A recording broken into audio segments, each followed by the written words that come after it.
Welcome back to my YouTube channel, guys. So for today's video, magbabayad tayo ng bill gamit ang GCash at ang babayaran natin ay electricity.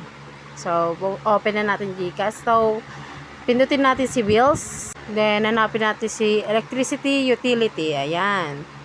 Pagka open, pwede na natin direct i-search si kung anong saan kayo magbabayad. Ako kasi sa Meralco. So, ayan. Pipindutin ko si Meralco. Then, lalagay ko yung amount ng aking babayaran. Then, sa taas ng bills ng Meralco, makikita mo yung customer account number. Makikita nyo, mababasa nyo naman. So, i-double check nyo. Kasi baka magkamali kayo do sa account number. Sayang, hindi naman pinambayad nyo, di ba? So, pagkatapos nyo, lalagay sa email. Pagka-ano ng email, next.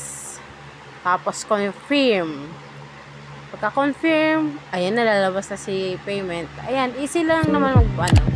So, thank you for watching, guys. Please subscribe and click the notification bell for more video.